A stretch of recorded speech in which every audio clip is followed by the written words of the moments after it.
What's up, everyone? It is the Blue Buffer, aka Lewis, here with another video. What I have for you guys today is I've kind of compiled 10 really important things that I did in my climb on League of Legends to get from HARDSTUCK Iron 4 for 2 years all the way up to Diamond 2. So I'm just going to put it out there first of all, guys. I would recommend watching some other videos as well. This isn't telling you exactly what to do to get to Challenger. I'm not a Challenger player. But I kind of just wanted to go over 10 things that I did do that helped me climb all the way from the depths of Elo Hell up to Diamond 2. So these are the 10 things that I kind of followed. And if you guys follow them, then you might get the same success as me. And you might even go further than me. I'm currently pushing for Masters. And I'll keep you guys updated when I do hit Masters. But yeah, with all that said, out of the way. Please, if you guys do enjoy the video, please like the video and subscribe to me if you want to see some more content like this. But yeah. Anyway, you guys are amazing. I really appreciate it. And yeah, let's get into it. So, number 1, external factors. So what do I mean by external factors? Well, by external factors, I basically mean things that can impact your mental state that aren't in the game. So nothing to do with actually in-game things. But things in real life, things around you that impact your mental state. Things like if you've had a shit day, or, you know, for me, a big one is a messy environment. To me, a clean environment equals a clean mind. If I've got stuff everywhere in my room, all around me, I've got like cups and plates and rubbish everywhere, it does distract me from playing the game. And this might sound silly to you guys, but I kid you not, it makes a big difference. I find it so much easier to play better and lock in when I've already done all the things I need to do today. I have a nice environment. But yeah, and then there's more things like stress. Stress is a huge one, guys.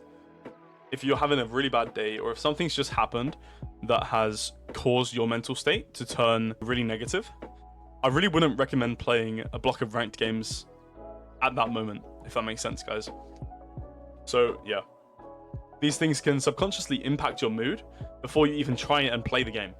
Like, imagine going into a game with something in real life having just happened that's really impacting your mental. It will cause you to not focus on the game as much, and focus on that thing that's happened in real life, which will have a huge influence on your gameplay, guys. So before you even start playing, make sure you try and be as calm as you can, and make sure you're in a good mindset. Genuinely just be in a good mindset, ready to queue up, ready to play some games. Okay, so that's a big one for me, and you might be surprised, but I think it will have a big impact on you guys as well. Number 2, right, dealing with tilt. Now this one, guys, is, I'm gonna say this about a lot of them, but this one is absolutely huge. I'd say tilt, and there is also statistical data. But tilt is definitely one of the biggest things that holds people back from climbing, right? Playing, again, similar to the external factors slide, playing with a negative mindset from tilt, external factors, any of this kind of thing, it does have an insane impact on the way you play the game, right? On the way you think about the game. You won't have a clear mind, genuinely, to think about all the things you need to think about to climb, right? Because you'll have too much on your mind, too much negativity, right? Anyway, yeah, dealing with tilt. So what's the first thing I've put down here? I put, it's okay to tilt, all right? The first thing is, it is okay to tilt. Everybody does. When you realize you're tilted and you're not playing to your full potential, take a break. Playing a game when you're tilted is okay if you realize you're tilted and then stop afterwards. But if you play a game where you're tilted and then just decide, oh, I'm just going to keep tilt queuing, then that, guys, is how you go on a huge loss streak. Okay, so once you realize you're tilted, you know, play out the game to the best of your ability, and then take a short break. You know, get some deep breaths, maybe go for some exercise. Exercise is really it releases so much dopamine into your brain. How often do you guys go to the gym or go on a run or something like that, get home and think, oh fuck, I'm so glad I did that, right? Things like that, they can really change your mindset. So I think it's good to either start playing after you've done some exercise or something like that, or once you're tilted, you know, take a break, do some exercise, do something else that makes you happy, and then come back to League with that fresh mindset and try again. Okay? And then the second thing I've put here, right, is changing your mindset. Instead of blaming broken champions or game design, look at what happened in the replay. Look at if you misplayed. A lot of the time, guys, confusion causes the tilt, right? For example, let's say you guys don't know what Mel does. Let's say you're playing mid lane, you don't know what Mel does, but all you know is that in your eyes, you died to, mind my language, you died to some bullshit, right? You don't know what the hell she does. You've just got one shot from full. You've died, or your ability didn't go through and it came back at you. A lot of the time, the confusion is what causes the tilt, right? Not knowing what Mel does, not knowing why you've just min 100 to 0'd. So if you guys actually if you die in a bad situation where you think that it might be the enemy champion that's broken or something like that, instead of instantly thinking, like, you know, this champ's so broken or this game's shit, try and adapt your mindset, right? Try and change it. It's like a lot of things in life. Just changing your outlook on life and changing your mindset can have such a big influence. But yeah, instead of instantly going, oh, this champion's broken, or I died so quick, this champ's so OP, actually go and look at what happened. Because you might have completely misplayed. Or, you know, they might have had all their abilities up. Or you didn't have some of your abilities up. Surprise, surprise, you died. It doesn't mean it's a broken champion, right? They might have had all their abilities up, both their summoners, and you might have played it badly. So I'm not saying this is the case all the time, guys. I'm saying try not to instantly shift your mindset to this champ's broken. Try your best to have a positive outlook and think, oh, okay, I really didn't think I would die that fast, or oh, I really didn't think that trade would go so badly. Let me review that in the post game and see if there's anything I could have done better. I know it sounds stupid and it sounds obvious, but honestly, guys, it is so helpful. Yeah, being able to reflect makes it a lot less tilting. And then the last thing I say, guys, here on dealing with tilt, muting chat. Please, guys, stop your mental being affected by teammates, by their toxic comms and pings, okay? Right, a very common reason for tilting in League is by letting your mental be affected by your teammates. Your teammates cause so much tilt. Don't worry, guys, I promise you, I've been there. We've all been there, okay? Teammates inting, teammates running it down, teammates spam pinging you. It is fucking tilting. And I admit it. I get tilted all the time by it. I don't so much anymore because I've done what I said in this little bubble down here. I mute chat at the start of the game, not after someone already flames me, because the damage is already done. Right? If I mute chat at the start, it means I can't see any of that toxic pings. So it can't physically go into my brain and affect how I play. But if you mute chat after someone's already pinged you or said something in chat to you, the damage is already done, guys. Your brain has already processed those pings or that flame. You're already thinking about that, and it will affect your gameplay. And I put, regardless to whether you made the right or wrong choice, your team will still flame you, because that is just what people do. Even if you've made the correct decision, right? Your team will still flame you just because they're not happy with the decision you made.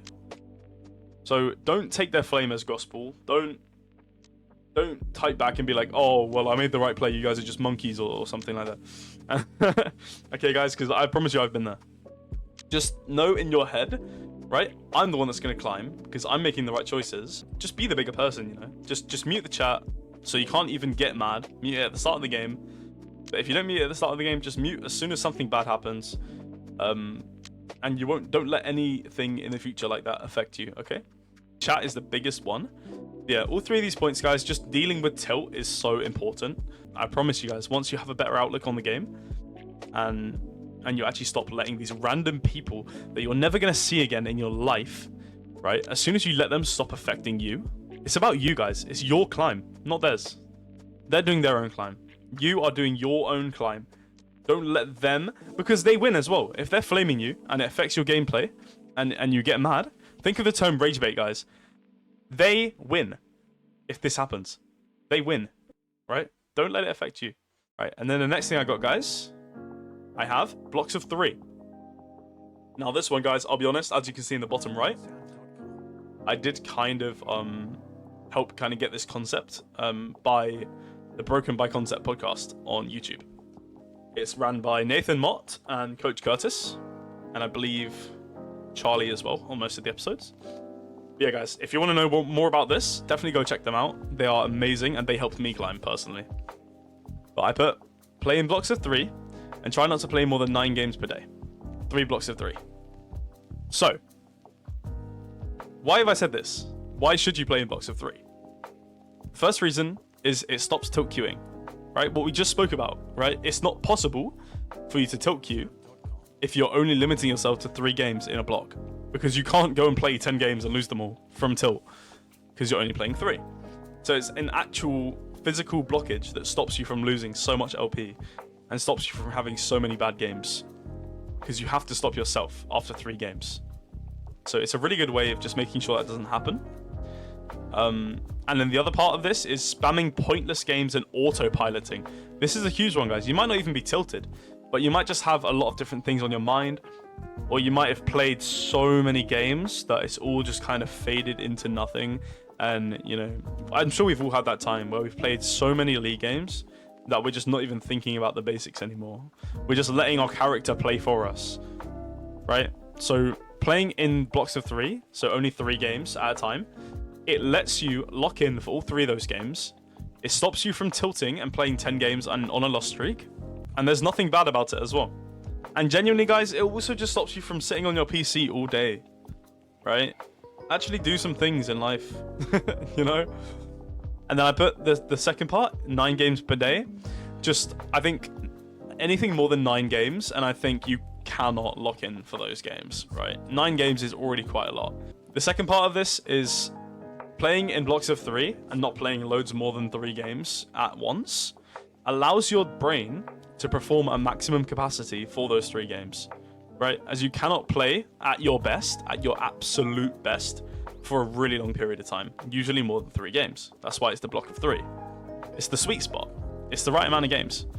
Yeah, playing like, let's say 6 games in a row, your brain physically, because of how long and demanding those games are, if you play with maximum intensity, you cannot physically perform at 100% for all 6 of those games. I promise you guys, no one can. So the blocks of 3 is really, really good. And guys, the blocks of 3 don't even have to be that spread out. You can play 3 games and then wait like 30 minutes and then play another 3 games. You just need to give your brain some time to reset. And that means you'll see better results as well. Playing better in those 3 games means you'll see so much better results instead of just spamming pointless, useless games like we've all done, right? You actually get to play at your best for these 3 games. And then if you lose, you know, you don't queue back up and lose loads more because you're tilted. It's a win-win, guys. Honestly, it's so OP. It's actually broken. Yeah, and I put here, it's a mental thing too. This genuinely playing in blocks of 3, knowing that you can't tilt queue, actually will make you feel better and play better. See, you'll play better knowing that even if you lose all 3, you can only lose a maximum of roughly 60 LP. Or if you're losing like 25, then, you know, 75 LP, or, you know, but you can only lose a maximum of X amount of LP, right? Instead of losing 10 games and losing like 300 LP. Yeah, whereas if you tilt queue and lose all your games, you can lose hundreds. So it's a really good way of stopping that from happening. Right, and that brings us on to number 4, guys. Limiting your roles and champions. Now this one, guys, I think is really important for, let's say you've conquered all those other points that I spoke about. Now, you decided to play at a good time where your environment's nice, you've not got much bad things on your mind, you're just ready to sit and play some League of Legends, right? You're not tilting as much, you're playing in blocks of 3, so that you can lock in for all 3 of those games. You're doing all of that, and now you need to find a champ to pick, right? Limiting your roles and champions will develop more understanding of those few champions and that one role, leading to a more consistent climb, right? If you guys are playing like 20 million different champions, it's just not consistent. You're not going to know the limits of all of those 20 champions. Getting used to one champ is so broken, guys. Yeah, the first point I've put here is playing only one role will give more experience and a better understanding of what that role is and what your job to do in the game is as that role. So OTPing jungle, right? These are just examples, but OTPing jungle, over time you'll know exactly when your jungle pet will finish the camp for you, so it doesn't reset. you know, all of this experience. Over time, you'll know exactly the kind of like feeling of when you need to smite. Whereas if you're a noob at jungle, you won't know how much damage you're going to do to dragon before you need to smite it. It's just these little things, all of these little things that add up to OTPing a role. It will make your climb so much more consistent, guys, I promise you. Or mid lane. If you're an OTP jungle and then you decide to play like 10 games in mid lane, you won't know when to roam or exactly how long it takes for the mid minions to crash and meet, because you're not OTPing the role. You know, there's so many benefits to OTPing one role. And it's the exact same with champions, guys. All of it. It will allow you to focus more on that one role that you're playing and those couple of champions that you're playing instead of spamming hundreds of other ones. And then I put here about the champions, guys. Limiting your champion pool allows for more experience on them. We've already spoken about experience. But these are the important bits, guys, here. List these in your head. These are the pros to only having 2 to 3 champs in your champ pool, right? Knowing their limits completely. Knowing exactly when you can kill, when you're gonna die, how much this ability will heal you, or how much damage this ability will do. It's all of your limits. Knowing them to a T is absolutely essential. Mastering mechanics as well. Knowing exactly what combo you need to do at what moment, or exactly how to execute the combo. Better understanding of their strengths and weaknesses.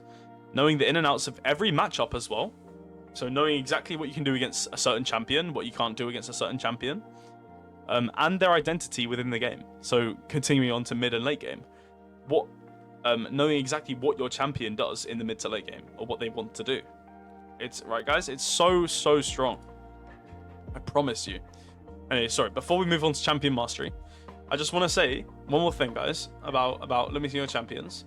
Picking only a couple of champs, guys. This is so OP. Why do you think OTPs find so much success, guys? Look at Beifeng, right? One of the best Kianas in the world. His champ understanding and his champion knowledge is out of this world.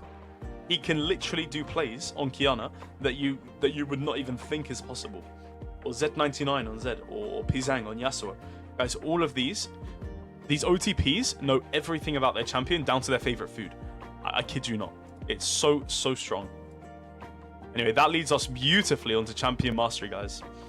As mentioned in the last slide, champion mastery is everything. Once you've got these basic fundamentals down, like, you know, CSing, farming, once you've got the basic fundamentals down of League of Legends, whether it's, you know, like in your jungle or in mid lane or top lane, once you've got the basic fundamentals down for that role, champion mastery becomes everything.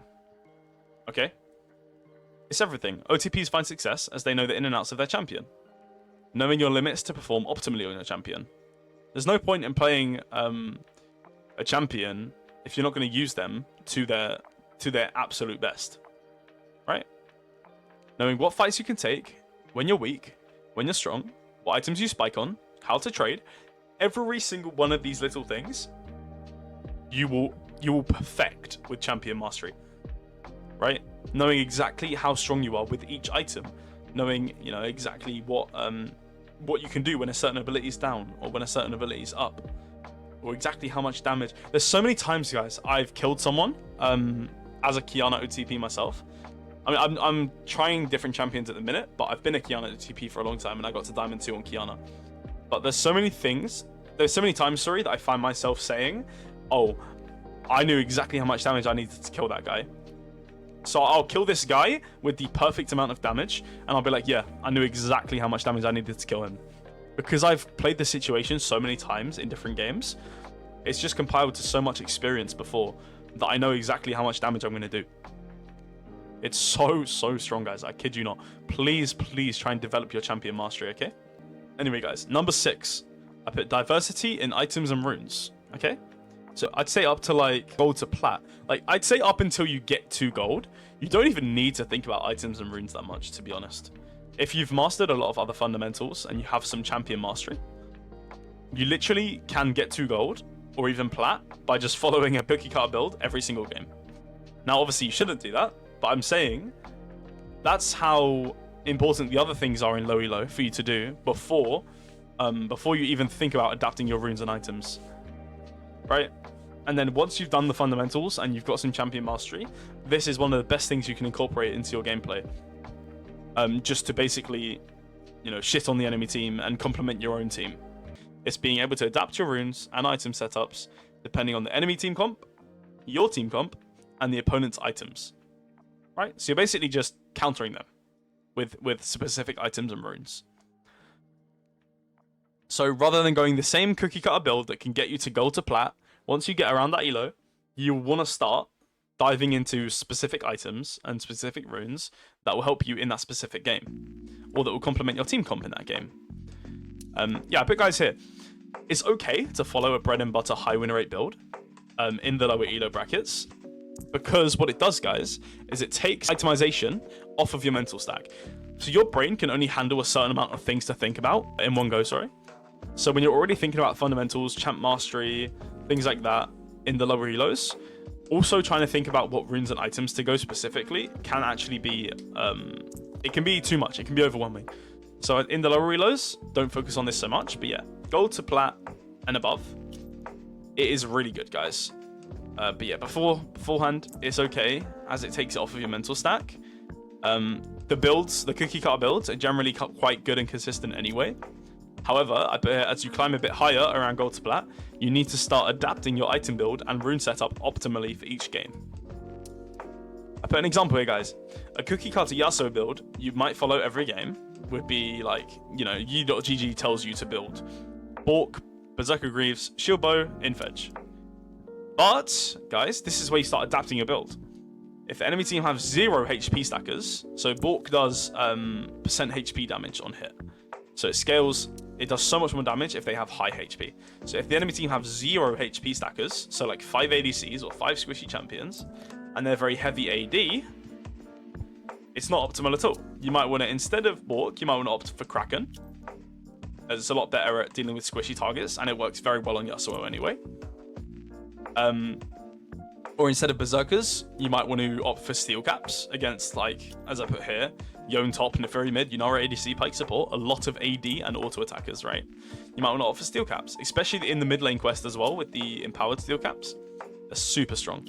These little switches, depending on what team you're against and what your team has, they actually will impact your like how you can perform in the fights so well. And then maybe I put here maybe slotting a death stance into your build as well, as it offers more armor for these champs and survivability for the burst. It's just really important, guys, to think about when you should build certain items and runes to basically optimize your gameplay, make your gameplay as good as possible, make your chance of winning that game as high as possible. Right, number 7, guys. Watching high elo / educational content on your champion. So watching it in general can be quite good, but one of the best ways to actually develop that champion understanding and general game knowledge as well is by watching high elo VODs, right? Watching people that are better than you at the game play your champion is so good. Sorry guys, I'm not very good at explaining things, but I'm trying my best. Yeah, so some of the things I put down here, see how these players play your champ, right? See what they do. How do they play your champ that's gotten them to such a high level? Or what game fundamentals are they doing that's gotten them to such a high level? What are they doing that you aren't, right? Jot down, genuinely guys, get a notepad or get your phone when you watch these educational content or these high elo clips, and write down what they're doing that you aren't doing. And see what you can implement into your own gameplay. Now I put down here, guys, most educational content is incredible. E.g. Coach Curtis, amazing. Coach Kirei, amazing for jungle. Coach Mysterious. So these two coaches here are really good for mid lane and general game knowledge. And Kirei is amazing for jungle. But guys, do just be careful of misinformation. But you won't get that with these proper coaches, guys. These guys are amazing. But yeah, so look at when you watch these VODs or this educational gameplay, look at the differences between you and that player playing the same champion to see what they do differently, to see how they play the champion and how you don't play the champion, what you can learn from them. How do they trade compared to you? How do they team fight compared to you? You know, you might learn a lot of things from them, and it can be so enlightening. When I first started watching educational content, I honestly, when my game understanding went up like a fucking mountain, like it went up so much, I promise you.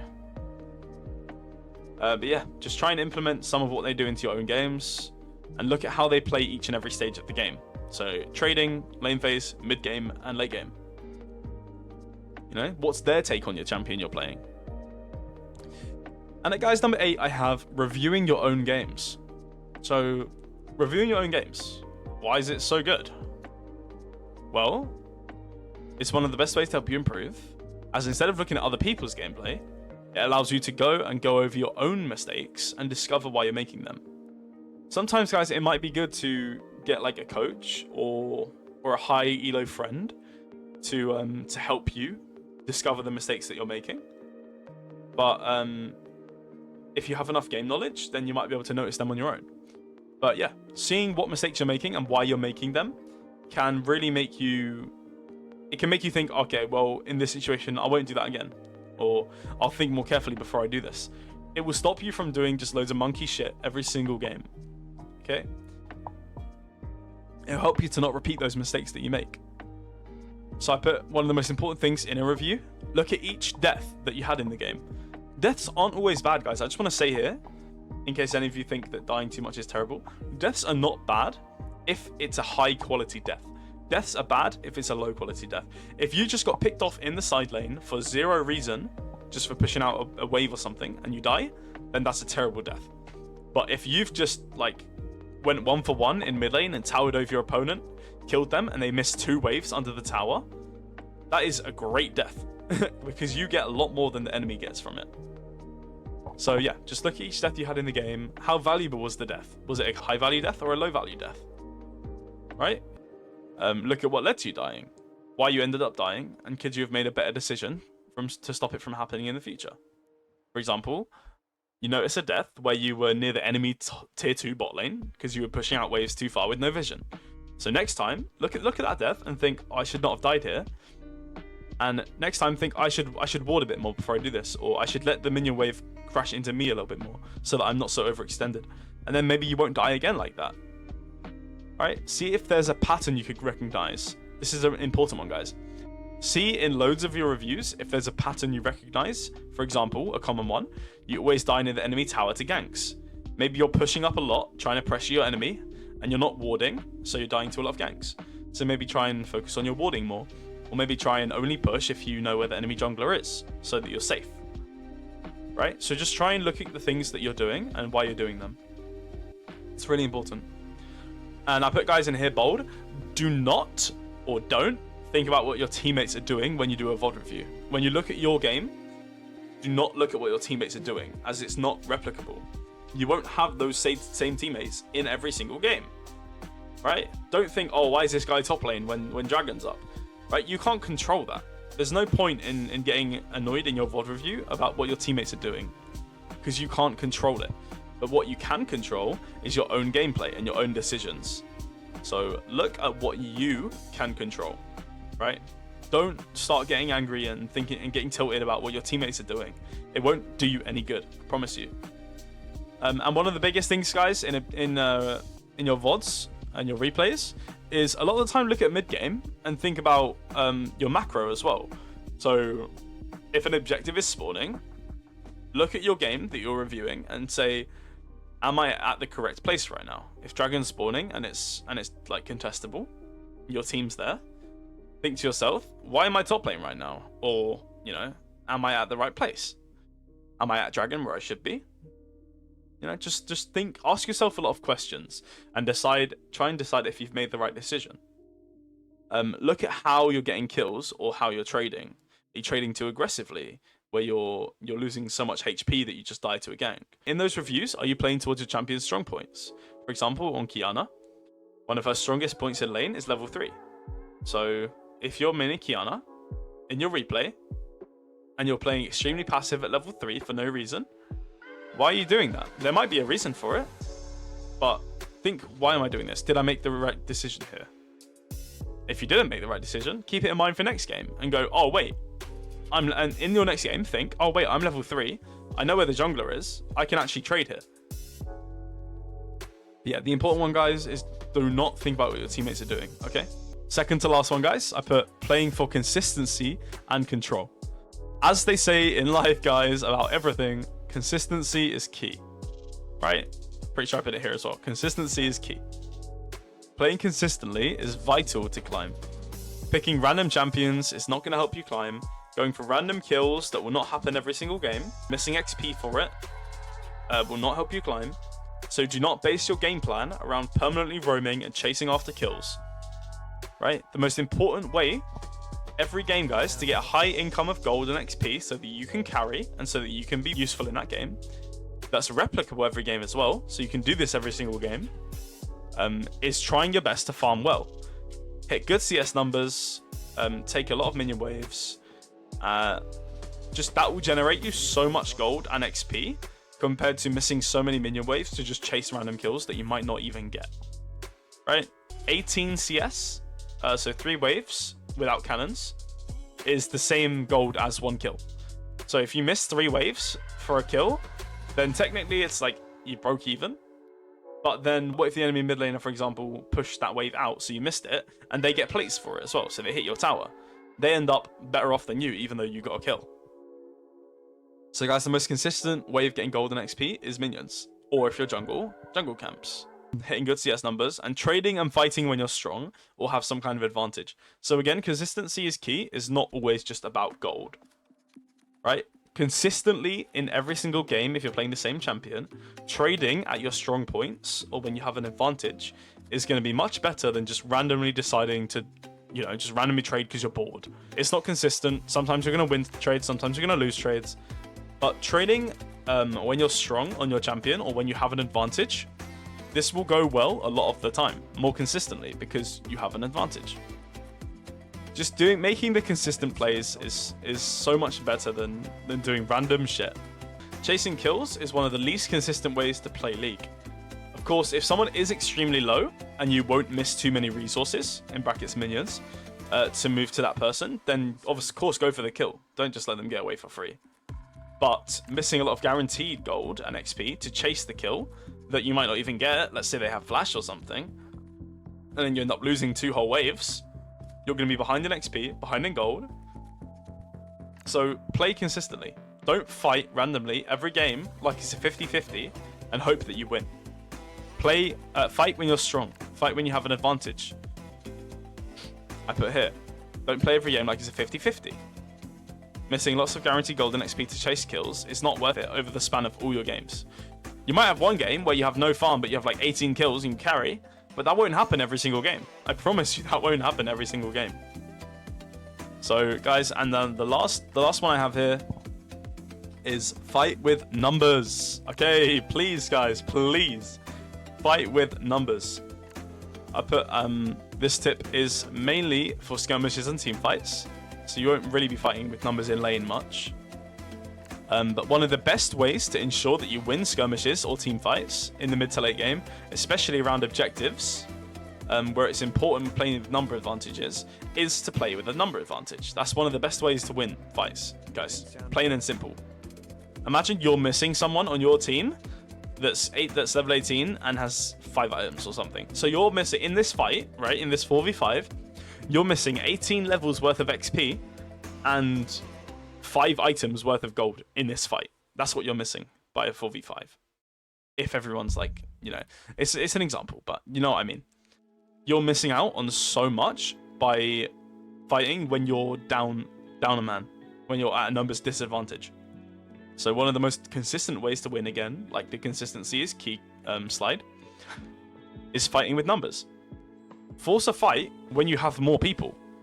Statistically, you are just more likely to win that fight. Right? And especially late game, where everyone has items and death timers are very long, the team with 5 people will generally win against the team with 4. And you can abuse death timers so much. If you get a pick and they're dead for like 50 seconds and the objective is coming up, pressure for that objective a lot of the time. There might be some exceptions, but a lot of the time, pressure for that objective. It's a 5v4. You're probably going to win the fight. It's just statistics, guys. Fight with numbers. Honestly, you'll win so many more fights. When you look at your replays, you'll notice so many fights where you're fighting, even though you're down a man. You're just more likely to lose. But yeah, try and avoid fighting when you're at a man disadvantage. Ping your team off. Try and be, honestly guys, sometimes, or a lot of the time, don't just be shy and do what your team's doing like an NPC. It's your LP, it's your game to win, right? Be the man, like be the person with balls, you know? Ping your team off. If you think it's a bad fight and you're at a numbers disadvantage, ping your team off. Be like, hey bros, don't go there. And do not be the one to start the fight there, because your team will follow like monkeys all the time. But yeah, if you found that helpful, guys, honestly, I had a really fun time making this PowerPoint. Obviously, like I said before, guys, I'm not Challenger, but I do think these tips are really important and helpful. So if you do any of these and you climb at all from it, please DM me, let me know. I'd love to see some of your climbs. But yeah, if you really enjoyed the video, guys, please like and sub if you want to see some more of me. But yeah, thank you so much for watching, guys. Have a lovely rest of your day. I really appreciate it, and I hope I managed to help some of you guys out. Yeah, have a good one, guys.